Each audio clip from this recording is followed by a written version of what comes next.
अब हम आगे करेंगे प्रयोग या संरचना के आधार पर क्रिया के 5 भेद होते हैं। पहला है सामान्य क्रिया, जिस वाक्य में एक ही क्रिया का प्रयोग होता है वो सामान्य क्रिया होती है। जैसे वह उधर गया, अब वह करता है, उधर कर्म है और गया क्रिया है। तुम लिखो, अब इसमें लिखना ये भी क्रिया, एक ही क्रिया है इसमें। उसके बाद है संयुक्त क्रिया, जिन वाक्यों में 2 या 2 से अधिक धातुओं के मेल से बनी क्रियाएं होती हैं। 2 या 2 से अधिक धातुओं के मेल से जो क्रियाएं होती हैं उनको हम संयुक्त क्रिया कहते हैं। जैसे प्रेरणा पढ़ाई कर रही है, इसमें कर और रही है, ये 2 क्रियाएं हैं, ये संयुक्त क्रिया बन गई। अनुप्रिया ने कविता गाकर सुनाई थी, अब गाकर और सुनाई थी, ये भी 2 क्रियाएं हैं। उसके बाद है प्रेरणार्थक क्रिया, ऐसी क्रियाएं जिसमें कर्ता स्वयं कार्य को ना करके किसी अन्य को उस कार्य को करने की प्रेरणा देता है। कि जब इसमें कर्ता स्वयं कार्य ना करके किसी और से कार्य करवाता है उसे हम प्रेरणार्थक क्रिया कहते हैं। जैसे नरेश मोहन से पत्र लिखवाता है, पुजारी मोहित से पूजा करवाता है, तो ये हो गई प्रेरणार्थक क्रिया।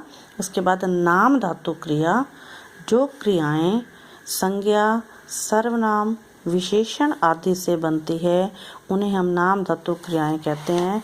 जैसे अब संज्ञा के शब्द ले लेंगे, झूठ, झूठ भाववाचक संज्ञा है तो झूठ से बन जाएगा झूठलाना। लाज, ये भी भाववाचक संज्ञा है तो लाज से बन जाएगा लजाना। ये तो हो गई संज्ञा से जो क्रियाएं बनी हैं। उसके बाद सर्वनाम, अपना, अपनाना, मैं, मिमियाना, ये दोनों सर्वनाम शब्द हैं। विशेषण है दोहरा, दोहराना, गर्म, गरमाना।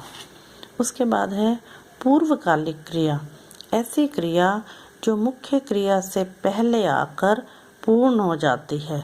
जो मुख्य क्रिया, 2 क्रियाएं होती हैं वाक्य में, एक मुख्य क्रिया और एक गौण क्रिया। तो एक फर्स्ट प्राइमरी और एक सेकेंडरी।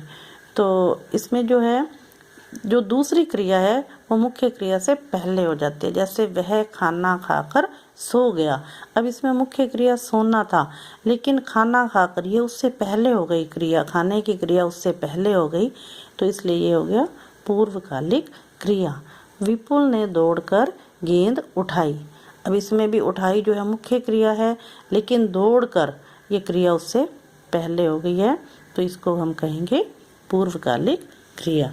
तो बच्चों हमने इसमें एक तो क्रिया के बारे में पढ़ा, धातु के बारे में और क्रिया के भेद, कर्म के आधार पर 2 भेद इसके, सकर्मक और अकर्मक, और उसके बाद हमने पढ़ा संरचना के आधार पर इसके 5 भेद पढ़े। सामान्य क्रिया जिसमें एक क्रिया होती है, संयुक्त क्रिया जिसमें 2 या 2 से अधिक क्रियाएं होती हैं, प्रेरणार्थक क्रिया जिसमें कर्ता स्वयं कार्य न करके किसी दूसरे से करने की प्रेरणा देता है, और उसके बाद नाम धातु क्रिया, संज्ञा, सर्वनाम, विशेषण से जो क्रियाएं बनती हैं उसे हम कहते हैं नाम धातु क्रिया। और उसके बाद हमने पढ़ा पूर्वकालिक क्रिया कि ऐसी क्रिया जो मुख्य क्रिया से पहले आकर पूर्ण हो जाती है। तो बेटा आई होप आपको ये लेसन समझ आ गया होगा। तो मैं अब आपको फिर इसके क्वेश्चन आंसर सेंड कर दूंगी और आप इस लेसन को, वीडियो को ध्यान से सुनिए और अगर कोई भी डाउट हो तो फिर आप लाइव क्लास में या फिर मेरे से कांटेक्ट करिए।